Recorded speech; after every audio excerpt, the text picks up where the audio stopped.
Bonjour à toutes et à tous.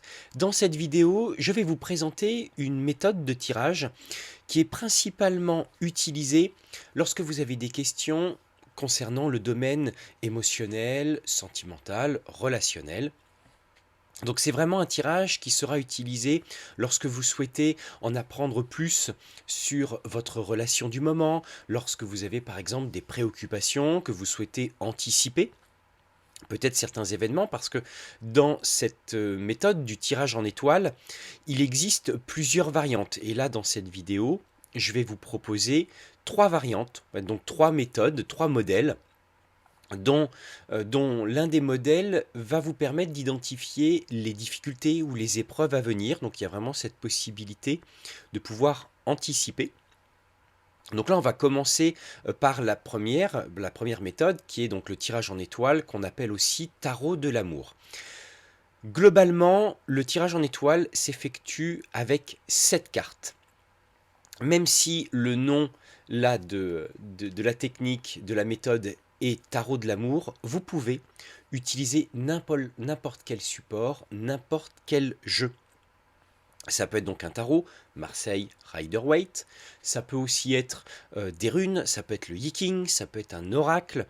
C'est vous qui verrez en fonction de l'outil avec lequel vous êtes le plus à l'aise et celui qui correspond vraiment à qui correspond vraiment à la stratégie de lecture que vous souhaitez employer. Parce que bien entendu, un tirage comme celui-ci, si vous le faites avec un oracle de Doreen Virtue, ça va être plutôt difficile de l'interpréter comme il le faut, et surtout avec des éléments qui vont paraître pertinents. D'ailleurs, dans les trois méthodes que je vous propose, vous choisirez bien sûr celle qui va vous permettre de répondre au mieux à la question que vous avez à poser et aux éléments que vous souhaitez recevoir, aux informations plutôt. Donc là, par rapport à ce tirage, le tarot de l'amour, donc en 7 cartes, avec n'importe quel support. Ah, j'avais oublié une information qui est intéressante, c'est que les trois méthodes de tirage en étoiles vont aussi vous permettre d'avoir des informations par rapport à vos relations. Donc vous pouvez effectuer ces tirages pour un conjoint, une conjointe, un amant, une maîtresse, mais ça peut être aussi pour un membre de la famille avec lequel vous êtes en contact, ça peut être aussi par rapport à un collègue, à un associé, à un partenaire, un patron, pourquoi pas. À vous peut-être d'adapter dans ces cas-là les stratégies de lecture qui sont proposées afin qu'elles puissent être appropriées à l'information que vous souhaitez recevoir. Donc rentrons dans le vif du sujet. Désolé, aujourd'hui, ce matin, j'ai le nez pris, donc je parle un peu du nez. Première carte, c'est ce que vous voulez et vos attentes. La deuxième, c'est ce que vous ressentez. Donc la carte qui est ici va représenter vos ressentis, vos sensations, voire même vos sentiments. La carte numéro 3, c'est ce que vous allez faire. Alors celle-ci est très intéressante parce que l'interprétation doit se faire au regard de ce que vous allez faire par rapport à ce que vous avez déjà mis en place. On pourrait considérer cette carte comme un karma, en fait, tout simplement. Alors, lorsque je parle de karma, bien sûr, c'est pas dans le sens, on va dire, judéo-chrétien, comme c'est malheureusement le cas aujourd'hui dans les courants du New Age ou du spiritualisme moderne. Il n'y a pas de notion de punition, il n'y a pas de notion de rétribution, de faute, etc. On est sur une loi de cause à effet.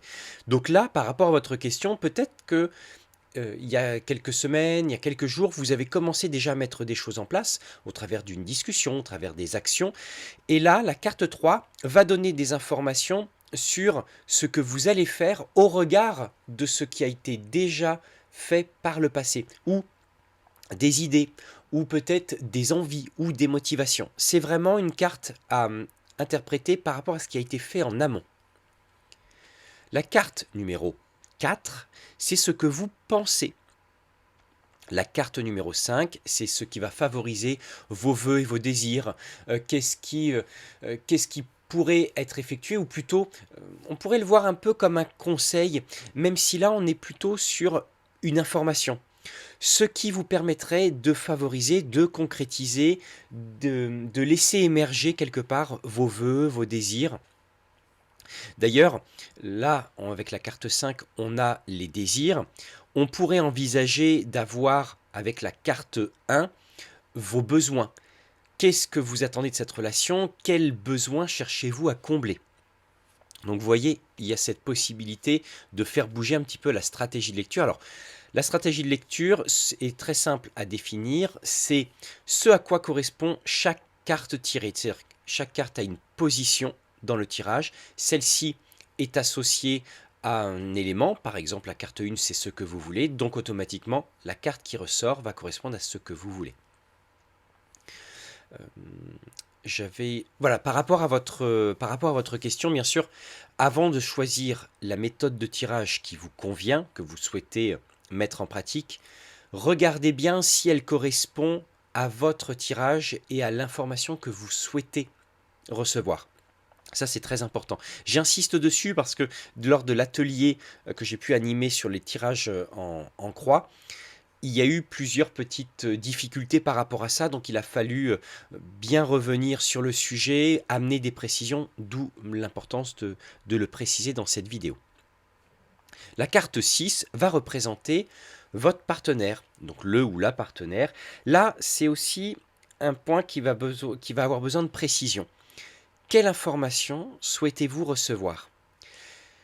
Est-ce que ça concerne le profil de votre partenaire, le comportement, l'attitude par rapport à la relation, par rapport à vous-même, ou bien est-ce que c'est la posture du partenaire au regard de la relation? On n'aura pas nécessairement la même chose. Dans l'un, on peut avoir le profil, le comportement d'une manière générale du partenaire, et de l'autre, on pourra envisager d'avoir une carte qui va représenter le profil, l'attitude au regard de la relation. Et enfin, la carte 7, qui là est plutôt une carte conseil, c'est ce que vous devriez ou ce que vous pourriez faire pour correspondre, on va dire, à votre question. Si c'est est-ce que j'aimerais savoir si on va se marier ou si on peut générer, si on peut mettre en place un nouveau projet, mariage, enfant, etc. Eh bien, la carte 7, elle va vous donner des conseils sur ce que vous pourriez faire pour envisager la concrétisation d'un tel projet. À présent, donc là, c'est le tarot de l'amour en 7 cartes. On va passer à la deuxième variante, aux deuxième variante qui est la variante 1 par rapport à celle que je vous ai présentée précédemment. Donc là, c'est le tirage du cœur. Alors le tirage du cœur, il n'est pas sorti comme ça du chapeau. C'est une méthode qui est proposée par Colette et Gérard Lougaret dans l'ouvrage le Grand Oracle de l'amour. Donc là, alors dans cette méthode, il propose au début, une fois que vous avez posé la question, avant de choisir vos 7 cartes, de faire une coupe. Alors moi, c'est vrai que je n'utilise plus du tout les coupes depuis maintenant plusieurs années.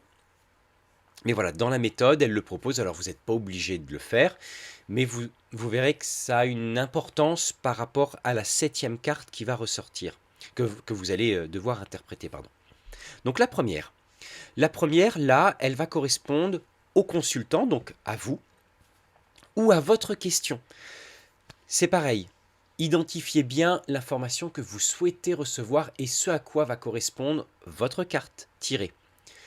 Si c'est la représentation de vous en tant que consultant, donc c'est la carte qui va symboliser, qui va vous représenter au regard de cette relation sentimentale de votre question.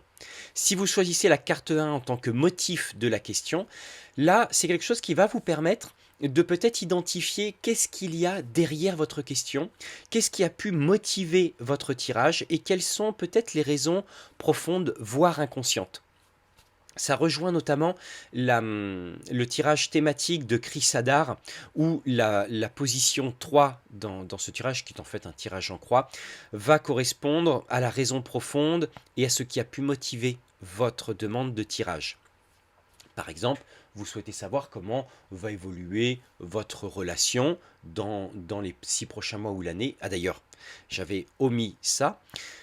Quand vous posez une question, mettez toujours une notion temporelle. Toujours. ce qui vous permet d'être beaucoup plus focalisé sur votre... qui permet vraiment de restreindre au maximum les erreurs, les possibilités, le champ des possibles qui pourrait vous amener à interpréter un événement ou interpréter une carte au regard d'une situation qui pourrait arriver dans 1 an, dans 2 ans, dans 3 ans. C'est donc important d'enfermer quelque part votre interprétation dans une notion temporelle, ce qui vous permet d'être le plus focalisé par rapport à votre interprétation. Eh bien, j'ai perdu le fil, tiens. J'ai totalement perdu le fil. Donc voilà, la carte 1, le consultant, vous, ou bien la carte va représenter votre question, votre motif. La carte numéro 2, c'est l'énergie qui entoure la situation. En gros, ce sera la vibration, la carte qui va représenter la situation amoureuse, votre situation relationnelle en ce moment.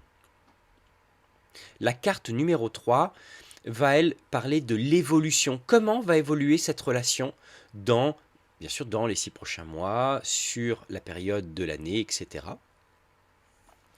Enfin, la carte 4 et la carte 5 vont quant à elles vous donner des conseils. Conseil 1, conseil 2, par rapport à cette relation. Alors,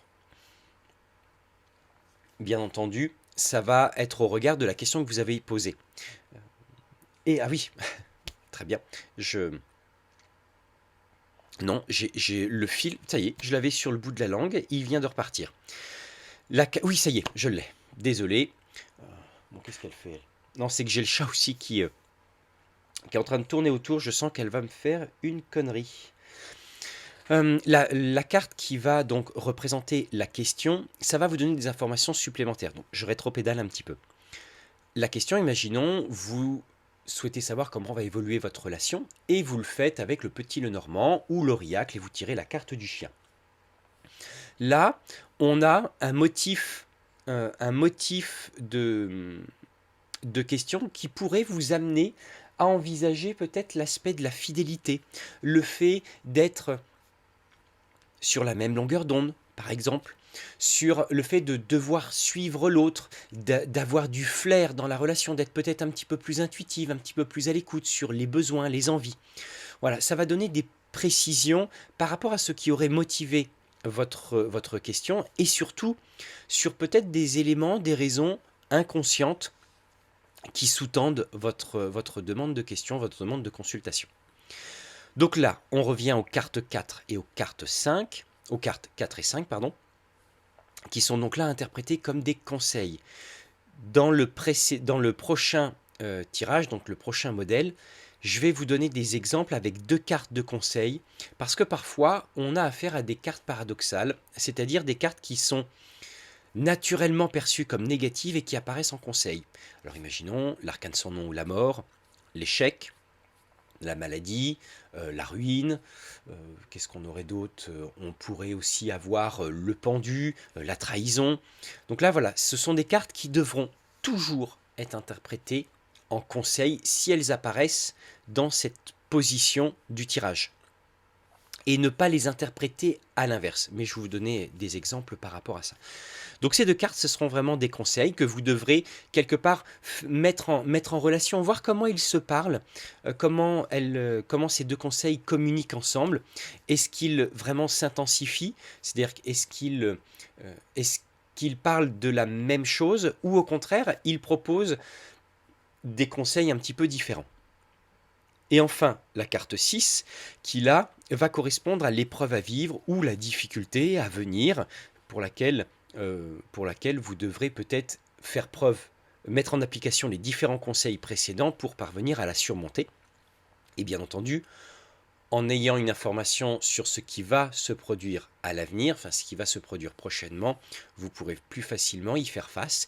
Et donc là, ça sera intéressant d'interpréter cette carte au regard des deux précédentes pour regarder un petit peu comment ce trio peut vous donner des informations sur des moyens que vous aurez à disposition pour éviter les difficultés, pour surmonter certaines épreuves par exemple.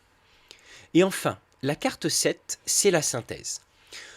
Donc si vous l'interprétez, alors dans la méthode de tirage qui est proposée par Colette et Gérard Lougaret, pardon, cette carte 7 doit être interprétée en lien avec les cartes de coupe, les 2 cartes de coupe qui sont ressorties.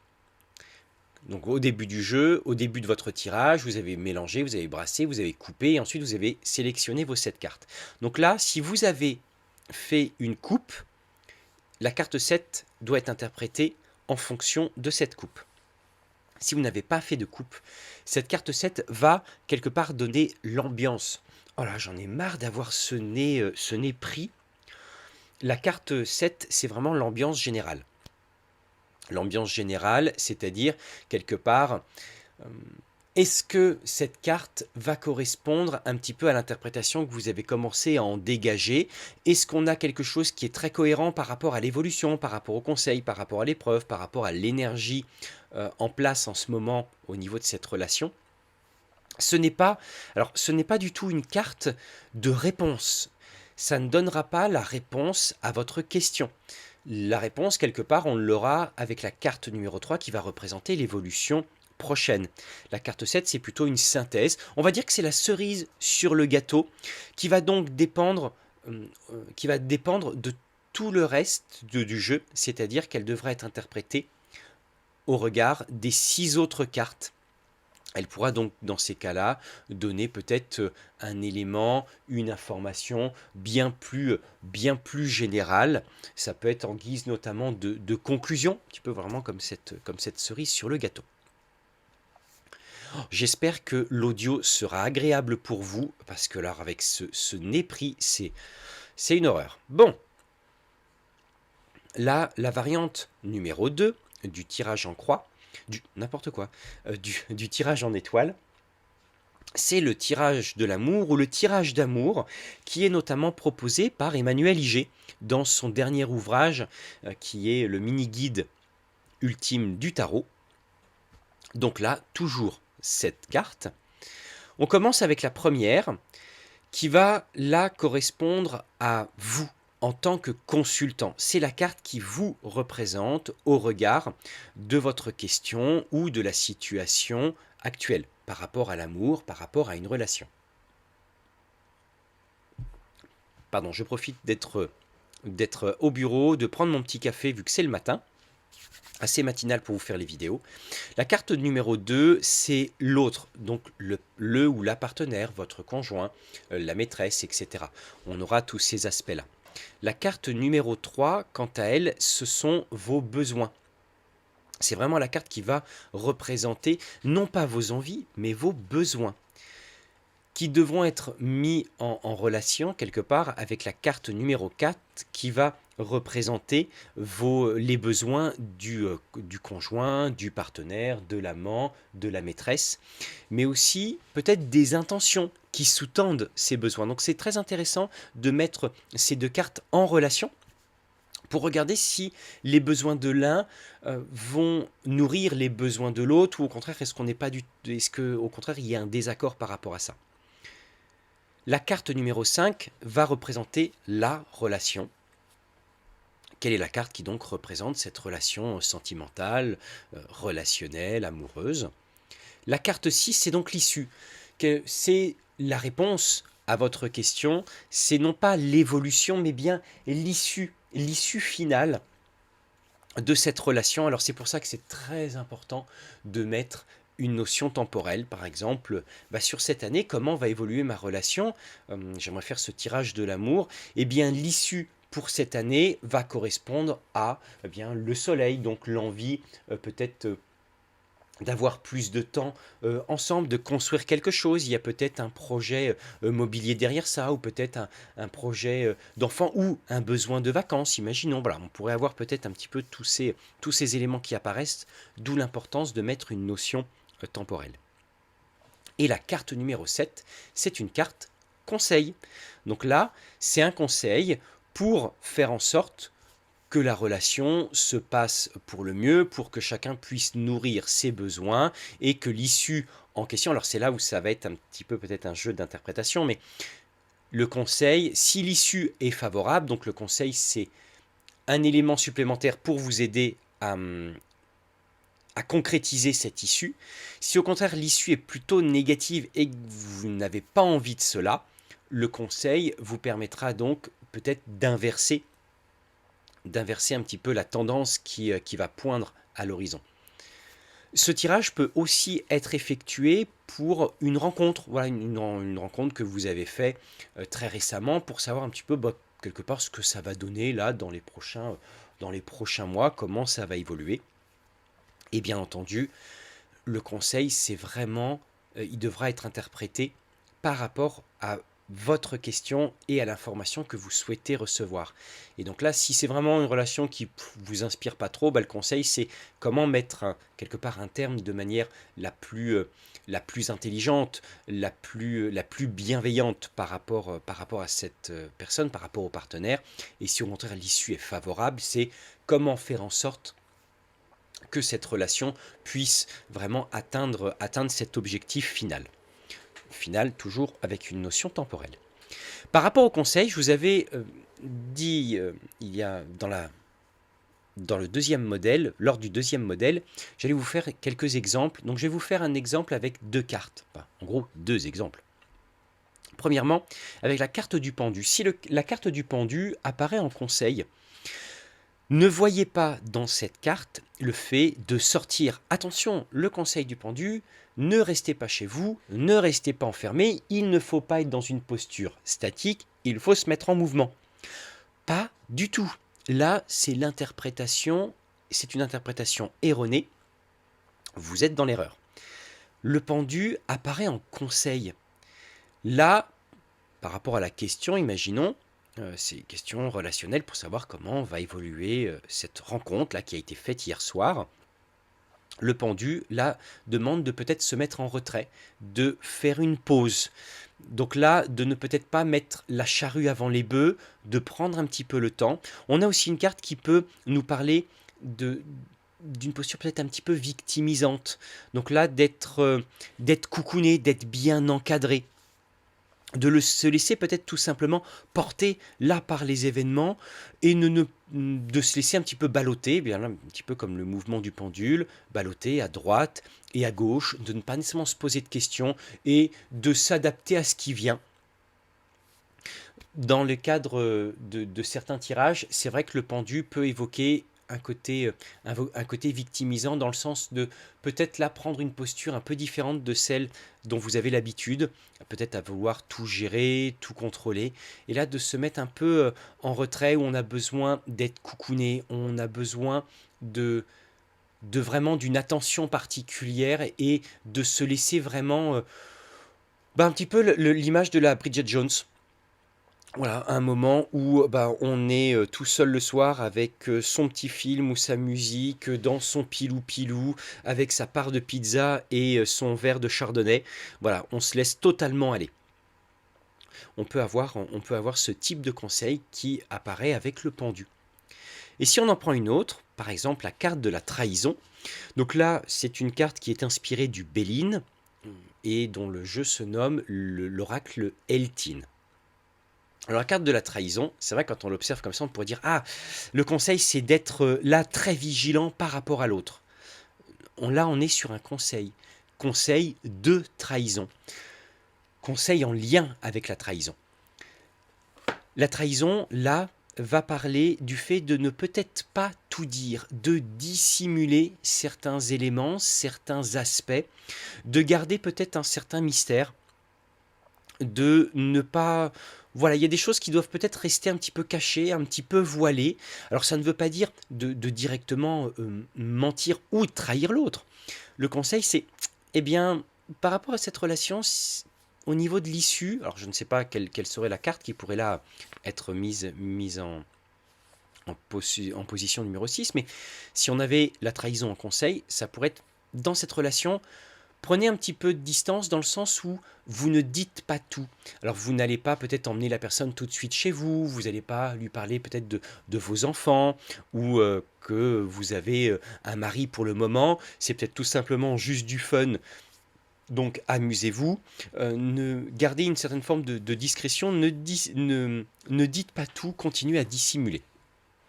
Voilà ce que je pourrais vous dire par rapport à par rapport à ce tirage, le tirage de l'amour ou le tirage d'amour de Emmanuel Iger.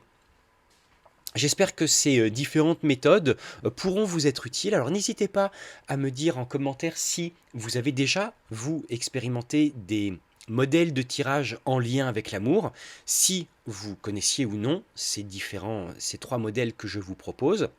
Et si jamais vous les mettez en pratique, n'hésitez pas à faire un petit retour. Et si vous avez des questions par rapport à la stratégie qui est proposée, un besoin de renseignement, vous me faites un commentaire, ça sera avec grand plaisir que j'y répondrai.